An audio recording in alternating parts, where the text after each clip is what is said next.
মা বোনদেরকে বলবো নিজে নামাজ পড়েন, নিজের সন্তানদেরকে নামাজের কথা বলে। আজকে দেখা যায় মা সন্তানকে বলে, ছেলেকে বলে এদিকে 50টা টাকা নিয়ে যা, ওই যে মমতাজের একটা ক্যাসেট বেরিয়েছে না, ফাইটটা যায় সেইটাই নিয়ে আইছে। এরকম মহিলা আছে কিনা? জোরে বলেন আছে কিনা? শেখ ফরিদ রহমতুল্লাহ আলাইহি তার জীবনী খুললে দেখা যায় ফরিদের মা ফরিদকে বলছে, বাবা ফরিদ, কি মা নামাজ পড়ো। মা নামাজ পড়লে কি হবে? ফরিদের বয়স হলো 10 বছর। জোরে বলেন কয় বছর? আমাদের দেশের 10 বছরের বাচ্চারা কি নামাজ পড়ে? নামাজ পড়ে না। বাবা ফরিদ নামাজ পড়ো। মা নামাজ পড়লে কি হবে? বাচ্চারা দেখবে মিষ্টি জিনিস খাওয়ার প্রতি বাচ্চাদের লোভ বেশি। অনেক বাচ্চারা দেখবেন মিঠা চকলেট খেতে খেতে সামনের দাঁতগুলো সব নষ্ট হয়ে গেছে, পোকায় খেয়ে ফেলেছে। বেশি মিষ্টি যারা খায় তাদের সামনের দাঁত, বিশেষ করে বাচ্চাদের দাঁতগুলো নষ্ট হয়ে যায়। শেখ ফরিদ বলছে, মা নামাজ পড়লে কি হবে? মা বলছে, বাবা ফরিদ নামাজ পড়ো, নামাজ পড়লে পরে চিনি পাইবে। সুবহানাল্লাহ। ফরিদের মা প্রতিদিন ফরিদ যখন নামাজে দাঁড়াবে, জানামাজটা বিছিয়ে দিয়ে তার নিচে 2টা ছোট্ট ছোট্ট চিনির পোটলা রেখে দেয়, যাতে করে নামাজ পড়ে বাচ্চা ফরিদ জানামাজটা উঠালে চিনির পোটলা পায় আর নামাজ পড়ে। আমি আমার মা বোনদেরকে বলবো, ও মা বোনেরা, শুধু নিজে নামাজ পড়লে হবে না, সন্তানদেরকে নামাজের কথা বলতে হবে। আল্লাহ রাব্বুল আলামিন বলেন, রব্বি জাআলনি মুকিমাস সালাতি ওয়া মিন যুররিয়াতি রব্বানা ওয়া তাকাব্বাল দুআ। আয় আল্লাহ তাআলা, আমাকে তুমি নামাজের প্রতি ইস্তেকামত করো। নামাজ আমি যেন সব সময় আদায় করি, আমার সন্তানরা যেন নামাজ আদায় করে, এই জন্য দোয়া করতে হবে কার কাছে? আরো জোরে বলেন, কার কাছে? ফরিদউদ্দিন মা প্রতিদিন চিনির পোটলা দেয় আর সন্তান নামাজ পড়ে। একদিনের ঘটনা, ফরিদের মা তার খালার বাড়িতে বেড়াতে গিয়েছে। ছোট্ট বাচ্চা ছেলে ফরিদ যখন আযান হয়ে গেছে, যা নামাজটা বিছায় দিয়া নামাজের মধ্যে দাঁড়ায় গেছে। নামাজ যখন পড়া শুরু করে দিয়েছে ফরিদের মা চিন্তায় পড়ে গেল, হায় হায়, আমার সন্তান ফরিদ যদি নামাজ পড়ে চিনি না পায়, তাহলে নামাজ ছেড়ে দিলে আমি মা জাহান্নামী হয়ে যাব। ফরিদের মা ফরিদের খালাকে বলছে, বন্ধু আমি আর দেরি করতে পারবো না। ফরিদের খালা বলছে, বোন তোমার জন্য কত ভালো ভালো খাবারের ব্যবস্থা করেছি। ফরিদের মা বলছে, বন্ধু কোনো খাবারই আমি খাবো না। আমার সন্তান ফরিদ নামাজ পড়ে যদি চিনি না পায়, তাহলে আমার সন্তান নামাজ ছেড়ে দিলে আমি মা জাহান্নামী হয়ে যাব। সুবহানাল্লাহ। একটা দরবার বাড়িতে এসে দেখে সন্তান জানামাজ বিছায়া নামাজ পড়তেছে।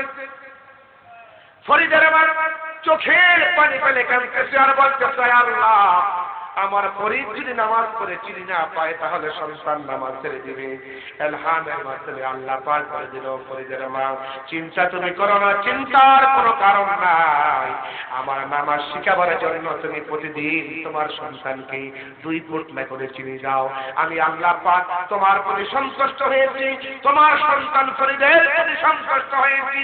আমি আল্লাহ রাব্বুল আলামিন জান্নাত থেকে তোমার সন্তানের জন্য চিনির ব্যবস্থা আমি আল্লাহ করে দিয়েছি। আইরে মুমিন সবাই মিলে নামাজ পড়িতে বলো, আইরে মুমিন সবাই মিলে নামাজ পড়িতে, নামাজেতে আল্লাহর দিদারে ভাগ্যে জুটিবে। বলেন নামাজেতে আল্লাহর দিদারে ভাগ্যে জুটিবে। বলো, আইরে মুমিন সবাই মিলে নামাজ পড়িতে বলো, আইরে মুমিন নামাজেতে আল্লাহর দিদারে ভাগ্যে জুটিবে। বলেন নামাজেতে আল্লাহর দিদারে ভাগ্যে জুটিবে। নামাজ হলো মেরাজ শরীফ, আরে নামাজিরা নয় যে গরীব। বলো নামাজ হলো মেরাজ শরীফ, আরে নামাজিরা নয় যে গরীব। পুলসারাত পার হবে তারা বৃদ্ধির আকারে, বলো পুলসারাত পার হবে তারা বৃদ্ধির আকারে, নামাজেতে আল্লাহর দিদার বাইকে যেতিবে, বলো নামাজেতে আল্লাহর দিদার বাইকে যেতিবে। চিৎকার মেরে কোন মারহাবা। 5 ওয়াক্ত নামাজ কি আমরা সবাই পড়তে রাজি আছি? কারা কারা রাজি আছি হাত তুলে দেখো।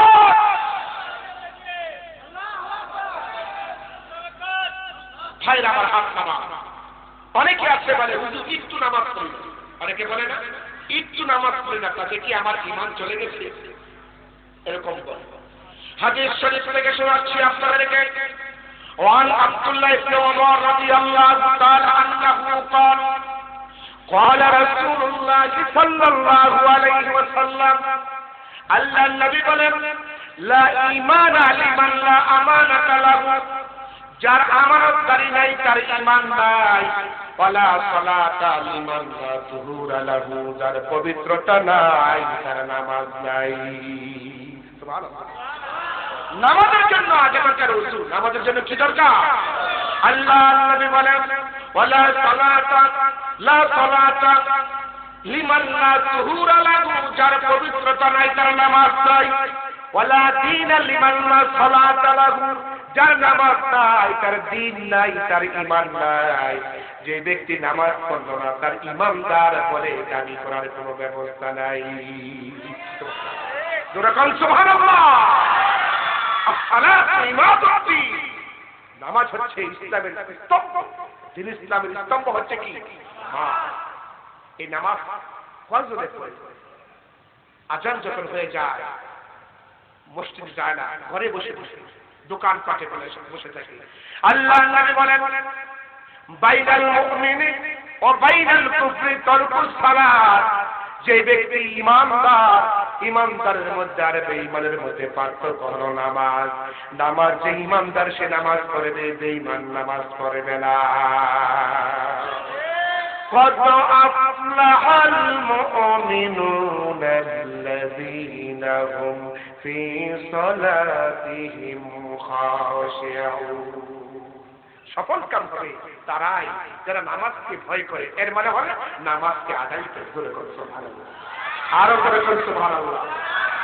আল্লাহ নবী বলেন মুহাম্মাদুর রাসূলুল্লাহ সাল্লাল্লাহু আলাইহি ওয়াসাল্লাম বলেন যে ব্যক্তি 5 ওয়াক্ত নামাজ পড়বে আল্লাহ রাব্বুল আলামিন ওই বান্দাকে 5টা পুরস্কার দিবে। জোরে বলেন কয়টা? আরো জোরে বলেন কয়টা?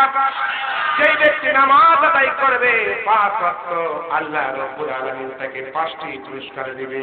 1 নাম্বার পুরস্কার হলো আল্লাহ রাব্বুল আলামিন তার রিজিকের মধ্যে কোনো অভাব দিবে না, রিজিকে কোনো অভাব হবে না। সুবহানাল্লাহ বলে 1 নম্বরে তার রিজিকে কোনো অভাব হবে না। 2 নম্বরে ওই বান্দা যখন মৃত্যুবরণ করবে ঈমানের হালাতে মৃত্যুবরণ করবে, মউতের কোনো কষ্ট হবে না। 3 নম্বরে বান্দাকে যখন কবরে রাখা হবে মুনকির নেকির প্রশ্নের জবাব আল্লাহ রাব্বুল আলামিন সহজ করে দিবে। 4 নম্বরে ওই বান্দাকে হাসরের ময়দানে আল্লাহ পাক আরশ আজিমের নিচে স্থান দিয়া দিবে। আর 5 নম্বরে রব্বুল আলামিন বিনা হিসাবে বান্দাকে জান্নাত দান করে দিবে। নামাজ হচ্ছে ইসলামের স্তম্ভ। আল্লাহ রাব্বুল আলামিন বলেন ওয়া ইন্নাহা লাকাবীরাতুন ইল্লা আলাল খাশিঈন, নামাজ হচ্ছে একটা কঠিন ইবাদত। আল্লাহ কার কথা? জোরে বলেন কার কথা? বয়ান শুনে গেছে হুজুরের কাছে। যে ব্যক্তি নিজে নামাজ পড়বে, সন্তানকে নামাজ পড়াবে, স্ত্রীকে নামাজ পড়াবে, একই জান্নাতে স্বামী স্ত্রী থাকবে। সুবহানাল্লাহ। এই বয়ান কমপ্লিট করে রাত 2টার সময়। যাই হোক বন্ধুগণ, আলোচনা যা করলাম আল্লাহ পাক এই আলোচনা থেকে আমাদের সকলকে ফায়দামান করুক, সকলে পড়ে আমিন। এখন আমার পরিচয়টুকু আমি দিয়ে দিচ্ছি। আমার নাম মাওলানা আলমগীর হুসাইন বিপ্লবী। আমার দেশের বাড়ি নাগেরচর গ্রাম, পোস্ট অফিস গজারিয়া, থানা গজারিয়া, জেলা মুন্সিগঞ্জ। আমি আপনাদের কাছে দোয়া চাই আল্লাহ পাক যেন দ্বীনের খেদমতে আমার জীবনটা আমি উৎসর্গ করতে পারি। আল্লাহ যেন তৌফিক দান করে সকলে বলে আমিন। এখন আমার মোবাইল নাম্বারটা আপনাদেরকে দিয়ে দিচ্ছি। আমার মোবাইল নাম্বার হলো 0171075402। আমি আবারও বলছি, আমার মোবাইল নাম্বার হচ্ছে 0171075402। এই নাম্বারে আপনারা যখনই আমাকে কল করবেন তখনই আমাকে পাবেন।